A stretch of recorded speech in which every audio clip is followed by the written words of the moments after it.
వ్యవసాయ రంగాన్ని గత వైసీపీ ప్రభుత్వం పూర్తిగా నిర్లక్ష్యం చేసిందని మంత్రి అచ్చెన్నాయుడు మండిపడ్డారు. కేంద్ర పథకాలను సైతం ఉపయోగించుకోలేదని ఆరోపించారు. ఇప్పుడు రైతుల పేరిట శాంతి భద్రతల సమస్య సృష్టించేందుకు ప్రయత్నం చేస్తున్నారని ఆగ్రహం వ్యక్తం చేశారు. వైసీపీ పాలనలో రాష్ట్రాన్ని ధ్వంసం చేసిన జగన్ ఓదార్పు యాత్రల పేరుతో బయలుదేరారని ఆక్షేపించారు. గతంలో పరిపాలించినటువంటి ప్రభుత్వం ఈ రంగాన్ని పూర్తిగా గాలికి విడిచిపెట్టడమే కాకుండా కేంద్ర ప్రభుత్వం ఇచ్చినటువంటి సహాయం కూడా కనీసం ఉపయోగించుకోకపోవటం వల్ల ఈ రంగం పూర్తిగా చిన్న భిన్నమైన విషయం ఒకసారి ఈ సందర్భంగా తెలియజేస్తున్నాను. ఈ సంవత్సర కాలంలో వ్యవసాయ రంగాన్ని గాడిలో పెట్టడానికి కేంద్ర ప్రభుత్వం నుంచి రావాల్సినటువంటి ప్రాయోజిత పథకాలన్నింటినీ మళ్ళీ లైన్లో పెట్టి అన్నీ కూడా రివైవ్ చేశామని చెప్పి సంతోషంగా ఈరోజు తెలియజేస్తున్నాను. పరిశ్రమలతో సమావేశం పెట్టడం, రైతు సంఘాలతో సమావేశం పెట్టి సమస్య పరిష్కారానికి మేము చొరవ చూపుతున్నాం. కర్ణాటకలో 16.5కు మామిడి కొంటుంటే ఈ రాష్ట్ర ప్రభుత్వం 10 రూపాయలు 12 రూపాయలు కూడా కొండవలేదు.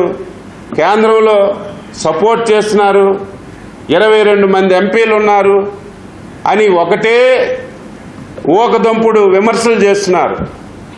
అసలు ఆ జీవో ఏంటి? ఆ జీవో గురించి మీకు తెలుసా?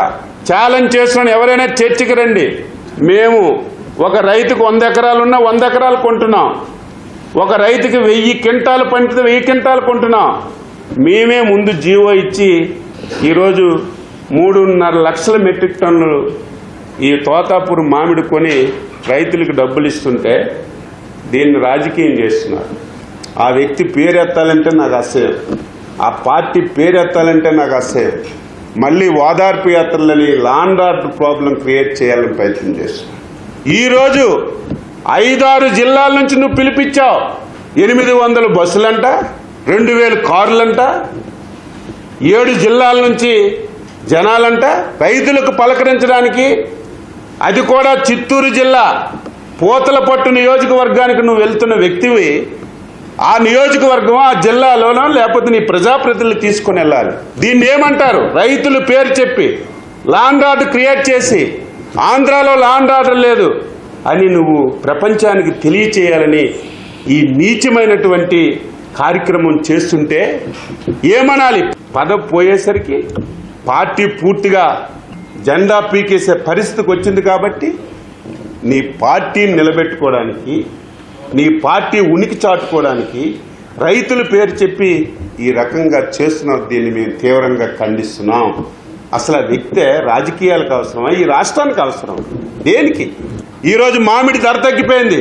మేము అడక్కముందే 4 రూపాయలు ఇచ్చారు. ఇలాగుండాలి. కోకోకి ఇచ్చారు. సమస్యలు వస్తున్నా పరిష్కరిస్తున్నారని ప్రజలు ఆనందంగా ఉంటే